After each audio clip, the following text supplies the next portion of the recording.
parle de la réforme des retraites. Mhm. Qu'est-ce que vous en pensez de ça? Moi, j'en pense que c'est très mauvais pour la France. Donc, vous avez eu les meilleurs acquis sociaux depuis toujours et que maintenant, il y a quelqu'un qui le détruit étape par étape. Je pense que c'est très triste pour votre pays, quoi. Sur la réforme. Ouais, pour la réforme. Donc pour le passage de la retraite à 64 ans. Ouais, contre. Totalement contre. Parce qu'au final, il y a des personnes qui travaillent depuis très très jeunes, qui se retrouvent dans une galère quand ils sont plus vieux, et d'autres personnes qui se retrouvent dans un état précaire, on va dire, au niveau des retraites. Ouais, c'est ça, c'est clair. Et du coup, est-ce que vous êtes pour toutes les grèves qu'on voit? Qu'est-ce que vous pensez de ça? Est-ce que vous pensez que c'est la bonne solution pour faire changer les choses? Je sais pas trop, j'ai l'impression qu'ils s'en foutent un peu. Ouais, on va pas se mentir. Ouais. Même quand on voit la réaction de Macron, tout ça. Bon. Bah avec le 49.3. Voilà, ils s'en foutent clairement. Elisabeth Borne, elle en a rien à foutre aussi. Elle, elle est presque heureuse d'annoncer son petit 49.3 qui soit passé là en force. Qu'est-ce que vous en pensez justement de la réforme qui est en train de passer là? Honnêtement, vous voulez que je vous dise, j'adore mon travail, mais moi, ça ne m'a pas gêné de travailler. Je pense qu'il faut laisser la liberté aux gens de prendre leur retraite à l'âge qu'ils veulent. Et après, ils auront la retraite qu'ils méritent. C'est-à-dire, s'ils s'arrêtent à 60 ans, ils auront une retraite à 60 ans.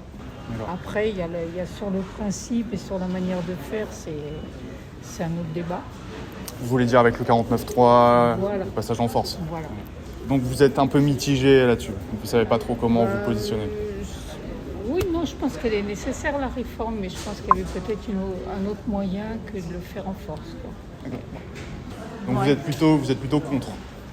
Oui, voilà, parce qu'il y a des métiers qui sont vraiment très pénibles. Il y a les métiers qui on peut durer vraiment. En plus de ça, on est vraiment très content de ce qu'on fait, il y en a beaucoup qui veulent rester travailler. C'est vrai. Alors, le travail, ce n'est pas simplement la pénibilité. Le travail, des fois, ça éloigne aussi les soucis et tout ça. C'est bien aussi d'avoir aussi un travail. Qu'est-ce que vous pensez de cette réforme? Moi, je pense que si le nœud du problème, c'est trouver de l'argent, s'il n'y a plus assez d'argent maintenant pour cotiser les retraités de demain, je pense aussi que c'est en partie à la perte massive d'emplois qui rémunérait énormément les caisses de retraite. Il est évident qu'un salaire élevé, un bon salaire, un emploi fixe qui cotise à des caisses de retraite va effectivement favoriser le paiement de la retraite des futurs retraités. Le forçage, c'est jamais bon, de toute façon. C'est quelque chose qui est mauvais. Puis alors, ils nous ont tellement, le gouvernement, alors que je ne suis pas de gauche, je vous assure, mais le gouvernement nous a tellement raconté d'histoires et les masques, et on allait avoir la pandémie, et on avait trop, c'est trop. Et là, c'est arrivé au moment où les gens en ont ras-le-bol. Ils ont raison, quelque part. Et qu'est-ce que vous pensez des grèves, des grèves des éboueurs par exemple, des poubelles dans la rue, des grèves de train, etc. Je peux pas en penser. Du train, je peux vous en parler parce que j'ai eu plusieurs fois des trains supprimés. Le droit de grève, il existe, mais ce qui est dommage, c'est que c'est toujours l'usager qui finalement en subit les conséquences. Et je suis pas sûre que ça atteigne à haut niveau, quoi. Voilà. Ils n'ont pas l'air d'en prendre compte, en tout cas jusqu'à présent, c'est sûr qu'ils n'en prennent pas compte. C'est encore une fois mon humble avis. C'est très gentil, on voulait simplement le connaître. Merci beaucoup, madame. Très bonne journée. Au revoir. Je pense un peu naïvement, excusez-moi de le dire comme ça un peu crûment, mais c'est vrai que quand vous voyez les nouveaux métiers, les pauvres Deliveroo, les pauvres Uber, c'est pas leur cotisation, eux, aux caisses de retraite, qui vont permettre de payer des retraites pour les autres. Alors il y a d'autres solutions maintenant. Qu'est-ce qu'il faut faire? Soit il faut augmenter les cotisations de retraite sur les salaires, ce que le Français ne veut pas, parce qu'en France on est quand même sacrément taxé.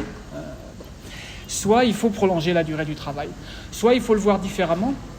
Et c'est là qu'on peut effectivement critiquer le projet actuel et se dire on n'a pas assez, avant de parler du projet de temps de travail, allongement de la carrière, etc., il aurait fallu plutôt considérer un emploi des seniors, puisque c'est au cœur du problème. Qu'est-ce que vous pensez justement des grèves qu'il y a eu, par exemple des poubelles qu'on voit partout dans... Et je le pense sincèrement, scandaleux. D'accord. C'est des gens qui travaillent jusqu'à 55 ans et qui se permettent de faire grève. Là, je viens du Faubourg Montmartre.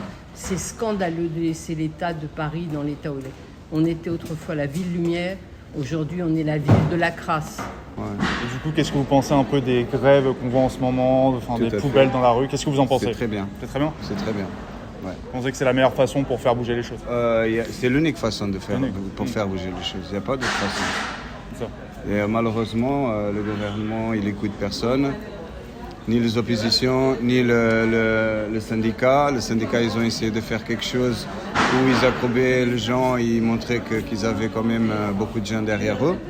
Le gouvernement, il n'a pas entendu, donc je pense que c'est l'unique façon de se faire entendre. Et j'espère que ça n'arrive pas à des choses plus radicales encore. En vrai, c'est pas la meilleure solution, mais il n'y a rien qui va changer si personne ne fait quoi que ce soit. Donc à la fois oui, à la fois non, parce que ça parle un peu trop loin. C'est ça, c'est ça. Et vous manifestez personnellement? J'ai pas le temps de manifester. Vous êtes trop occupé par le travail, du coup. C'est ça. Et vu qu'ils nous brûlent nos poubelles, on n'est pas aidés non plus. Ok. Bah, merci beaucoup en tout cas. Bonne journée et bon courage. Merci. Bonne journée, au revoir.